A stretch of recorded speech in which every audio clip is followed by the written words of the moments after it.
বঙ্গদেশের মধুকবি Michael Madhusudan Dutta তার এক লেখায় বলেছেন, জন্মিলে মরিতে হবে, অমরকে কোথা কবে।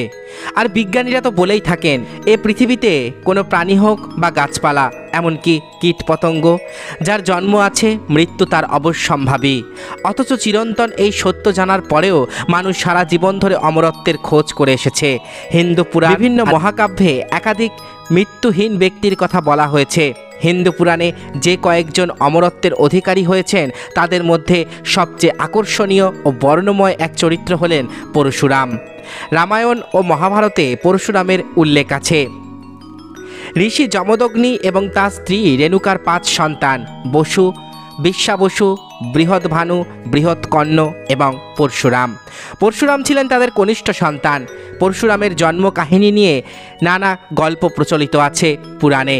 ভাগবত পুরাণে বলা হয়েছে, একসময় সমাজে ক্ষত্রিয় রাজাদের প্রভাব প্রতিপত্তি খুব বেড়ে যায়। তাদের অত্যাচারে অতিষ্ঠ হয়ে সকলে ব্রহ্মা ও বিষ্ণুর কাছে অভিযোগ জানায়। ক্ষত্রিয়দের শায়েস্তা করার জন্য ব্রহ্মা ও বিষ্ণুর বরে পরশুরাম জন্মগ্রহণ করেন। আবার অন্য একটি গল্পে বলা হয়, পৃথিবী স্বয়ং একটি গাভীর রূপ ধারণ করে বিষ্ণুর কাছে নিজের দুঃখ দুর্দশার কথা জানালেন। তখন বিষ্ণু পরশুরাম রূপে অবতরণ করেছিলেন এই ধরাধামে পৃথিবীর দুঃখ দুর্দশা দূর করবার জন্য। মহর্ষি যমদগ্নির আশ্রমে তার সকল সন্তানরা যখন বেদ বেদান্ত চর্চায় নিয়োজিত থাকতেন, পরশুরামের তাতে কোনো উৎসাহই ছিল না, বরং তীর ধনুক চালনার কৌশল শিখতেই তিনি বেশি মনোযোগী ছিলেন। জন্মের পর থেকেই পরশুরাম জেনে এসেছেন ক্ষত্রিয়দের শায়েস্তা করার উদ্দেশ্যেই তার পৃথিবীতে আসা। তাতেই যা সর্বনাশ হওয়ার তাই হলো। অল্প বয়স থেকেই তিনি হয়ে উঠলেন দাম্ভিক, রাগী এবং প্রতিহিংসাপরায়ণ। দেবতাদের কাছ থেকে অস্ত্র সংগ্রহের লক্ষ্যে কঠোর তপস্যা শুরু করলেন পরশুরাম। তার তপস্যায় তুষ্ট হলে তিনি ব্রহ্মাদেবের কাছ থেকে বেশ কয়েকটি অস্ত্র আদায় করে নেন। মহাদেবকে তুষ্ট করে পরশুরাম আদায় করেছিলেন তার সেই কুঠারটি। সেই থেকে তার নাম হয় পরশুরাম। তার প্রকৃত নাম ছিল রাম। মহাদেবের নির্দেশে এ অস্ত্র দিয়ে তিনি অনেক অসুর নিধন করেন। ধীরে ধীরে তিনি হয়ে ওঠেন পরাক্রমশালী যোদ্ধা। তাই পরশুরাম ব্রাহ্মণ ঘরে জন্মগ্রহণ করলেও কর্মে তিনি হয়েছিলেন ক্ষত্রিয়। তিনিই প্রথম যোদ্ধা ব্রাহ্মণ। একদিন ঋষি যমদগ্নি যজ্ঞের আয়োজনে ব্যস্ত।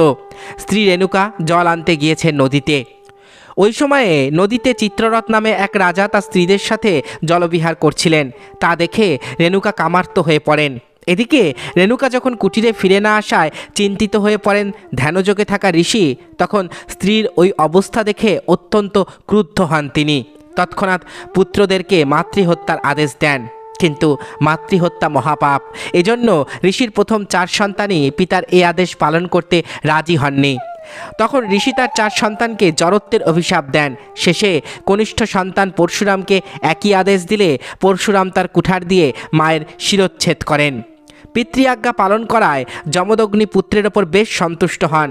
ঋষি পরশুরামকে যে কোনো বর চাইতে বললেন। পরশুরাম একসাথে মায়ের পুনর্জন্ম, ভাইদের জড়ত্ব মুক্তি, নিজের দীর্ঘায়ু এবং অজেয়ত্বের বর প্রার্থনা করেন। এর মধ্যে স্ত্রী ও সন্তানদের প্রতি ঋষি যমদগ্নির ক্রোধ কিছুটা প্রশমিত হওয়ায় যমদগ্নি পরশুরামের সবগুলো প্রার্থনায় পূর্ণ করলেন। কিন্তু মাতৃহত্যাজনিত পাপে পরশুরামের হাতে কুঠারটি লেগেই থাকলো। কিছুতেই তিনি হাত থেকে কুঠারটি ছাড়াতে পারলেন না। পিতার কাছে এর কারণ জানতে চাইলে পিতা তাকে জানান, মাতৃহত্যার পাপ থেকে মুক্ত না হওয়া পর্যন্ত এই কুঠার তার হাত থেকে বিযুক্ত করা যাবে না। পিতার আদেশে তিনি পুষ্কর তীর্থে ব্রহ্মকুণ্ডে স্নান করার পর মাতৃহত্যার পাপ থেকে মুক্ত হন এবং কুঠারটি তার হাত থেকে বিচ্ছিন্ন হয়। পুরাকালে কার্তবীর্য নামে এক রাজা ছিলেন। তার আসল নাম ছিল কার্তবীর্যার্জুন। একবার তিনি পুত্রদের নিয়ে মহর্ষি যমদগ্নির আশ্রম দর্শনে আসেন। সেখানে আশ্রমে থাকা কামধেনু গাভীকে দেখে তিনি এতটাই মুগ্ধ হয়ে যান, রাতের আধারে সেই কামধেনু চুরি করে রাজা নিয়ে আসেন তার রাজ্যে। বিষয়টি জানতে পেরে পরশুরাম রাজাকে হত্যা করে সেই কামধেনু ফিরিয়ে নিয়ে যায় পিতার আশ্রমে। এদিকে কার্তবীর্যের পুত্ররা প্রতিশোধ নিতে রাতের আধারে যমদগ্নির আশ্রমে হানা দেয়। ধ্যানরত যমদগ্নিকে তারা নিষ্ঠুরভাবে হত্যা করে। আশ্রম কুঠিরে পিতার বিভৎস মরদেহ দেখে ক্ষুব্ধ পরশুরাম একাই কার্তবীর্যের সব পুত্রকে বধ করেন। পরবর্তীকালে তিনি ক্ষত্রিয়দের ওপর এতটাই প্রতিশোধ পরায়ণ হয়ে পড়েন যে 21 বার তিনি পৃথিবীকে ক্ষত্রিয় শূন্য করেছিলেন। প্রথমবার পৃথিবী থেকে ক্ষত্রিয় শূন্য করার পর পরশুরাম আরও 20 বার ক্ষত্রিয় শূন্য করেছিলেন পৃথিবীকে। তৎকালীন সমাজে ব্যক্তির কর্মের ভিত্তিতে তার বর্ণ নির্ধারিত হতো। যারা রাজ্য পরিচালনা ও যুদ্ধের কাজে নিয়োজিত থাকতেন তারাই বিবেচিত হতেন ক্ষত্রিয় বলে। ক্ষত্রিয়দের হত্যা করার পর তাদের রক্ত দিয়ে 5টি হ্রদ নির্মাণ করেছিলেন পরশুরাম, কিন্তু তারপরেই তার ভীষণ অনুশোচনা হয়। তিনি পিতৃপুরুষের কাছে ক্ষমা প্রার্থনা করেন এবং অনুরোধ করেন যাতে 5টি হ্রদ পবিত্র তীর্থ বলে বিবেচিত হয়। পরশুরামের পিতৃপুরুষ তাকে পাপ মুক্ত করেন। 5টি হ্রদ একসাথে সমন্ত পঞ্চক বা কুরুক্ষেত্র বলে পরিচিতি লাভ করে। পরশুরাম ছিলেন কুরু পিতামহ ভীষ্মদেব এবং কর্ণের অস্ত্রগুরু। একদা ভীষ্ম তার সৎ ভাই বিচিত্রবীর্যের বিয়ের জন্য কাশীরাজের তীর কন্যাকে অপহরণ করে নিয়ে আসেন। কাশীরাজের বড় মেয়ে অম্বা জানান তিনি আগে থেকে শাল্যরাজকে স্বামী হিসাবে মেনে নেওয়ায় বিচিত্রবীর্যকে তার পক্ষে গ্রহণ করা সম্ভব নয়। তখন ভীষ্ম অম্বাকে শাল্যরাজের কাছে পাঠিয়ে দেন, কিন্তু শাল্যরাজ অম্বাকে আর গ্রহণ না করায় অম্বা ভীষ্মের কাছে ফিরে আসেন এবং তাকে বিয়ে করবার জন্য অনুরোধ জানান। কিন্তু ভীষ্ম আজন্ম ব্রহ্মচারী থাকায় প্রতিজ্ঞা করায় তার পক্ষে অম্বাকে বিয়ে করা সম্ভব ছিল না। অম্বা তখন পরশুরামের কাছে ন্যায় বিচার প্রার্থনা করেন। পরশুরাম এসে ভীষ্মকে এই বিয়েতে রাজি করাতে ব্যর্থ হন। তখন পরশুরামের সাথে ভীষ্মের ভীষণ যুদ্ধ হয়। 23 দিন যুদ্ধের পর পরশুরাম ভীষ্মকে পরাজিত করতে ব্যর্থ হয়ে প্রতিজ্ঞা করেন জীবনে আর কোনো ক্ষত্রিয়কে তিনি অস্ত্র শিক্ষা দেবেন না। এরপর পরশুরাম মহেন্দ্র পর্বতে মহাদেবের কঠোর তপস্যায় ব্রতী হন। বেশ কিছুদিন পরের কথা, মহাবীর কর্ণ অস্ত্রশিক্ষা লাভের জন্য পরশুরামের কাছে উপস্থিত হন। কর্ণ জানতেন যে পরশুরাম ক্ষত্রিয় বংশজাত কোনো ব্যক্তিকে অস্ত্রশিক্ষা দেন না, তাই কর্ণ নিজের পরিচয় গোপন করে পরশুরামের কাছে অস্ত্রশিক্ষা নিতে থাকেন। নিজেকে একজন বড় ধনুর্বিদ হিসেবে প্রতিষ্ঠা করেন। গুরুর কাছ থেকে বিভিন্ন অস্ত্রের ব্যবহারের কৌশল রপ্ত করতে সক্ষম হন তিনি। কিন্তু একদিন পরশুরাম কর্ণের ছলনার কথা জানতে পারেন। মিথ্যে পরিচয় দিয়ে অস্ত্রশিক্ষা লাভ করায় পরশুরাম কর্ণের ওপর ভীষণ ক্রুদ্ধ হন। তিনি কর্ণকে অভিশাপ দেন। অন্তিম মুহূর্তে কর্ণ পরশুরামের কাছে পাওয়া বড় বড় অস্ত্রের ব্যবহারের কৌশল ভুলে যাবেন। এ কারণেই কুরুক্ষেত্রের যুদ্ধে কর্ণের করুণ মৃত্যু ঘটেছিল। রামায়ণ ও মহাভারত দুইটি ভিন্ন যুগের কাহিনী হলেও দুই মহাকাব্যেই পরশুরামের উপস্থিতি লক্ষণীয়। মহেন্দ্র পর্বতে দীর্ঘদিন তপস্যা করার পর প্রচুর ব্রহ্মতেজ অর্জনের পর পরশুরাম পর্বত থেকে নেমে আসেন। সমতলে নেমেই প্রথমে তিনি অযোধ্যার রাজা রামের মুখোমুখি হন। রাম তখন সবে হরধনু ভঙ্গ করে ফিরেছেন।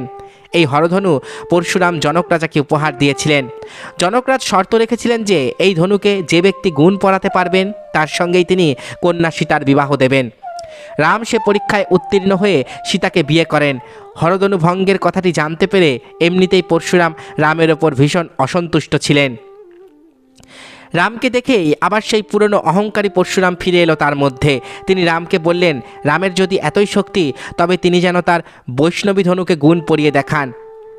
শ্রীরামচন্দ্র রেগে গেলেন। তিনি বাণ মেরে পরশুরামের স্বর্গে যাওয়ার সমস্ত রাস্তা বন্ধ করে দিলেন। এদিকে ক্ষুব্ধ ও পরাজিত পরশুরাম পুনরায় মহেন্দ্র পর্বতে ফিরে এসে দেখলেন এতদিন কষ্ট করে যেটুকু তেজ তিনি অর্জন করেছিলেন রামের সাথে অকারণ সমস্যা সৃষ্টি করে সেটুকুও নষ্ট হয়ে গিয়েছে। ওদিকে স্বর্গে যাওয়ার রাস্তাও বন্ধ। আর এভাবে পরশুরাম না মরে বেঁচে রইলেন। পরে অবশ্য পূর্বপুরুষদের কাছে ক্ষমা স্বীকার করে মোক্ষ লাভ করেছিলেন ভগবান পরশুরাম। এতক্ষণ আপনারা শুনলেন বিষ্ণুর অবতার, ভারতবর্ষের মহাকাব্যের এক উজ্জ্বলতম চরিত্র পরশুরামের জীবন কাহিনী। আশা করি ভিডিওটি আপনাদের ভালো লেগেছে। আমার চ্যানেলের ভিডিওগুলো যদি আপনাদের ভালো লেগে থাকে তাহলে অবশ্যই চ্যানেলটি সাবস্ক্রাইব করুন। পাশে থাকা বেল আইকনটি ক্লিক করে দিন যাতে পরবর্তী ভিডিও নোটিফিকেশান খুব তাড়াতাড়ি আপনাদের কাছে পৌঁছে যায়। আজকের মতো এখানেই শেষ করছি। ভালো থাকবেন সবাই। নমস্কার।